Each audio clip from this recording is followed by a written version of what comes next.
Hi friends, welcome to traveller Indian foodie. எல்லோரும் நல்லா இருக்கீங்களா? நான் இன்றைக்கி செய்ய போகிற ரெசிபி வெஜிடபிள் பிரியாணி. இது எப்படி பண்ணுறதுன்னு நான் வீடியோவில் சொல்கிறேன். இது ஸ்கூல் போகிற பசங்களுக்கு, அப்புறம் வெஜிடேரியன் சாப்பிட்றவங்க எல்லாருமே இதை ட்ரை பண்ணி பார்க்கலாம். டிஃபன்லலாம் ஈஸியாக செஞ்சு கொடுத்துடலாம். ஸ்கூல் டிஃபனுக்கெல்லாம் ஈஸியாக காலையில் எழுந்திரிச்சு செஞ்சு கொடுத்துடலாம். வெஜிடபிள் சாப்பிடாத குழந்தைங்க கூட இது மாதிரி வெஜிடபிள்ஸ் நிறையா போட்டு இந்த ரைஸ் செஞ்சு கொடுத்தோம்னா பிரியாணி மாதிரி விரும்பி சாப்பிடுவாங்க. இதுக்கு ஆனியன் ரைத்தா வச்சு நல்லா சாப்பிட்டா நல்லாயிருக்கும். மீல் மேக்கர் பொரித்து வைக்கலாம், அது மாதிரி வச்சு சாப்பிட்லாம். சைட் டிஷ்ஷாக நல்லாயிருக்கும். ஓகே, வெஜிடபிள் பிரியாணி செய்கிறதுக்கு தேவையான பொருட்கள்: அரிசி ஒரு படி எடுத்துருக்கிறேன். தக்காளி 1/2 கிலோ கட் பண்ணி அதை குறைன்னு அரைச்சி வச்சுருக்கிறேன். ஒரு 1/4 கிலோ பல்லாரி, அதை நீள்வாக்கில் கட் பண்ணி எடுத்துக்கலாம். ஒரு 2-3 பச்சை மிளகாய். அப்புறம் தேவையான அளவு காய்கறிகள்: பச்சை பட்டாணி, உருளைக்கிழங்கு, கேரட்டு. இதில் என்ன காய்கறி வேணாலும் சேர்த்துக்கலாம். நீங்கள் பீட்ரூட்டு, பீன்ஸு எல்லாமே சேர்த்துக்கலாம். காய்கறி உங்களுக்கு பிடிச்ச காய்கறி சேர்த்துக்கலாம். அப்புறம் புதினா கொஞ்சம் எடுத்துருக்கிறேன். இஞ்சி பூண்டு விழுது ஒரு 2 ஸ்பூன். அதில் ஒரு 2 மிளகு, கொஞ்சம் ஜீரகம் வச்சு அரைச்சிருக்கிறேன். அப்புறம் தாளிக்கிறதுக்கு எண்ணெய், பட்டை, கிராம்பு, ஏலக்காய் அதெல்லாம் கொஞ்சம் எடுத்துருக்கேன். சோம்பு கொஞ்சம் எடுத்துருக்கேன். அப்புறம் மிளகாத்தூள் ஒரு 1/2 டீஸ்பூன் மிளகாத்தூள். அப்புறம் பிரியாணி மசாலாவும் கரம் மசாலாவும் கலந்து கொஞ்சம் 1 ஸ்பூன் எடுத்து வச்சுருக்கிறேன். மஞ்சள் தூள், தேவையான அளவு உப்பு. இதுதாங்க நமக்கு தேவை.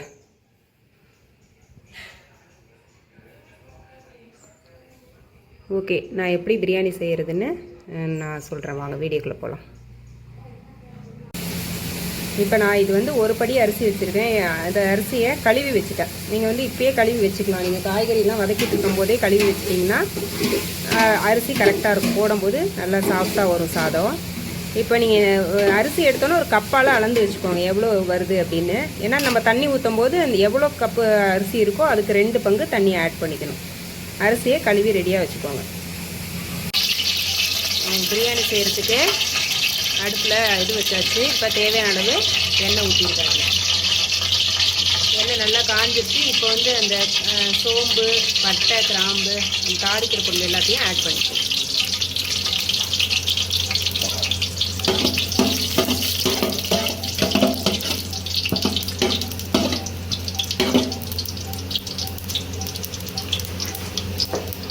நல்லா பொரிஞ்சு வந்துருச்சு. இப்போ இதோட நம்ம கட் பண்ணி வச்சுருக்கிற வெங்காயம், பச்சை மிளகாய் எல்லாத்தையும் சேர்த்துக்கலாம். அது கூட கொஞ்சம் உப்பு போட்டுக்குவாங்க, இன்னும் சீக்கிரமாக வதங்குவீங்க, அதனால உப்பு கொஞ்சம் சேர்த்துக்கலாம். இப்போ இதுலேயே புதினாவையும் ஆட் பண்ணி வதக்குனா நல்ல வாசனையாக இருக்கும். அதனால் புதினாவை இப்போ இந்த ஸ்டேஜில் கொஞ்சம் ஆட் பண்ணிக்கலாம்.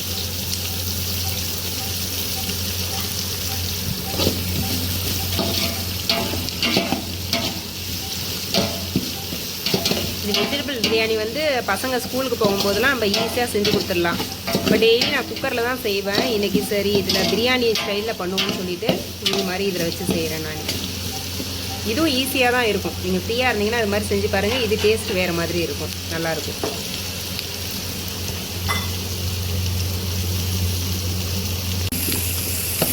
பாருங்கள் ஃப்ரெண்ட்ஸ், நல்ல காய்கறி இந்த வெங்காயம்லாம் நல்லா வதங்கி வந்துருச்சு. காய் ஒரு ஆஃப் பாயில் ஆகிடுச்சு, நல்லா கொஞ்சம் வெந்துருச்சு. இப்போ இந்த ஸ்டேஜில் நம்ம இஞ்சி பூண்டு அரைச்சி வச்ச விழுதை இதோட சேர்த்துக்கணும். கொஞ்சம் அதுலேயே தண்ணி கலந்து அப்படியே சேர்த்து வதக்கி விடுங்க, நல்லா வதங்கிடும். அந்த இஞ்சி பூண்டோட பச்சை வாசனை போகிற வரைக்கும் இதை வதக்கிடுங்க.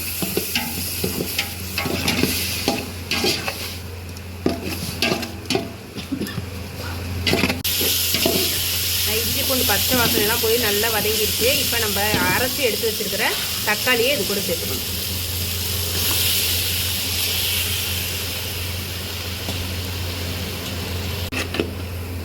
இப்போது நல்லா அந்த தக்காளிலாம் நல்லா வெந்து வந்துருச்சு. காய்கறி, வெங்காயம், தக்காளி எல்லாம் ஒன்றா சேர்ந்து நல்லா வெந்துருச்சு.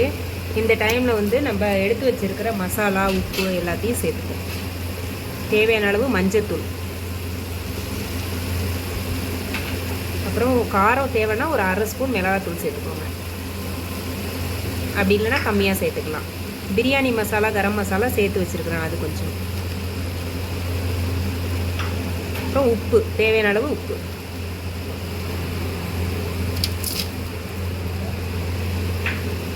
அவ்வளோதான். இது நல்லா கொஞ்சம் ஒரு 5 நிமிஷம் நல்லா இது கூட மிக்ஸ் ஆகிற மாதிரி நல்லா அப்படியே கலந்து விட்டுருங்க.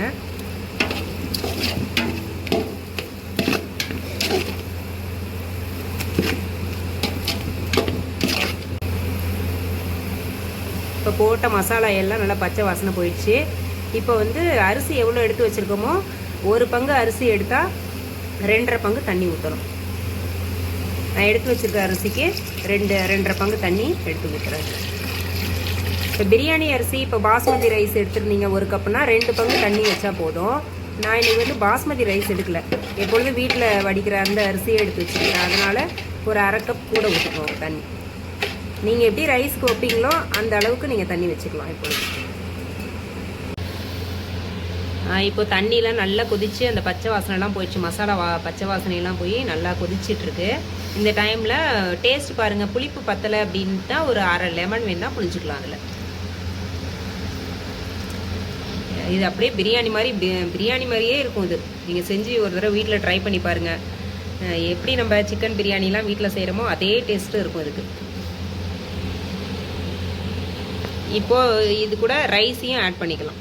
நம்ம எடுத்து வச்சுருக்கிற அரிசி, கழுவி எடுத்து வச்சுருக்கிற அரிசியும் இதோட சேர்த்துடலாம்.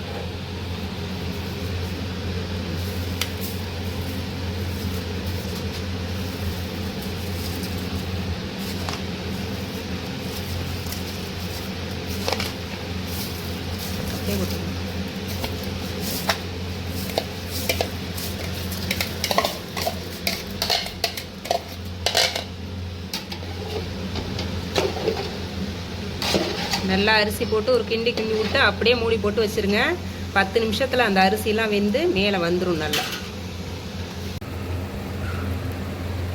பாருங்கள் ஃப்ரெண்ட்ஸ், நல்லா நம்ம போட்ட அரிசிலாம் எப்படி மேலே வந்துருச்சு பாருங்கள். இன்னும் கொஞ்சம் மட்டும் தண்ணி இருக்குது. அந்த தண்ணி நல்லா சுண்டுற வரைக்கும் கொஞ்சம் அடுப்பை மெதுவாக வச்சுட்டு இந்த ஸ்டேஜில் தம் போடுறதுனாவும் மேலே போடலாம். அப்படி இல்லைன்னா சிம்லேயே வச்சுட்டு மூடி வச்சா கூட நல்லா வெந்துடும், ரைஸ் வெந்துடும். தம் போட முடியல, டைம் இல்லைன்னா அப்படியே மூடி சிம்மில் மட்டும், ஸ்டவ்வில் வச்சா சிம்மில் வைங்க, இல்லைனா அடுப்பில் வச்சா கொஞ்சம் மெதுவாக எரிய விட்டுட்டிங்கனாவே அது நல்லா வெந்து அப்படியே சூப்பராக வந்துடும். பாருங்கள் எவ்வளோ சூப்பராக இருக்குது. பிரியாணியை விட இது எவ்வளோ சூப்பராக கலர்ஃபுல்லாக இருக்குது பாருங்கள். இதுலேயே மீல் மேக்கர் கூட வேணும்னா நீங்கள் ரெடி பண்ணி போட்டுக்கலாம். காய்கறி என்னென்ன வேணாலும் பீட்ரூட்லாம் போடலாம், எது வேணாலும் போட்டு நீங்கள் செய்யலாம். பசங்க வெஜிடபிள்ஸ்லாம் சாப்பிடாம இருக்காங்க, தனியாக காய்கறிலாம் சாப்பிட்லன்னா இது மாதிரி ரைஸில் நிறைய வெஜிடபிள்ஸ்லாம் போட்டு செஞ்சு கொடுத்தா ஸ்கூல் டிஃபன் பாக்ஸுக்கு அது மாதிரிலாம் செஞ்சு கொடுத்தோம்னா நல்லா ஃபுல்லாக காலி பண்ணிட்டு வந்துடுவாங்க. இது கூட சைடிஷாக வந்து நம்ம தயிரில் இந்த ரைத்தா, தயிரில் வெங்காயம் போட்டு அது சாப்பிட்லாம். மீல் மேக்கரை பொரிச்சு கூட சாப்பிட்லாம். 65 மீல் மேக்கர் 65 மாதிரி போட்டு சாப்பிட்லாம். உங்களுக்கு எது பிடிச்சிருக்கோ சைடிஷ் நல்லா வச்சு சாப்பிட்லாம். இதுக்கு பாருங்கள், இது கூட இப்போ மூடி போட்டு ஒரு தம் வேணுன்னா போட்டுக்கலாம், இல்லைனா சும்மா மூடி போட்டு வைங்க போதும். ஒரு 5 மினிட்ஸில் வெந்துடும். நான் இப்போ இது கூட கொஞ்சோண்டு 1 ஸ்பூனு நெய் ஆட் பண்ணிக்கிறேன்.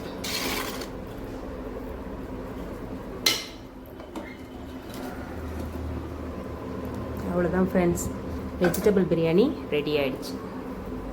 நீங்களும் வீட்டில் ட்ரை பண்ணி பாருங்கள், எப்படி இருக்குன்னு. சூப்பராக இருக்கும். இதே மெத்தட் அப்படியே குக்கரில் ஃபாலோ பண்ணிங்கன்னா கூட நல்லா வரும்.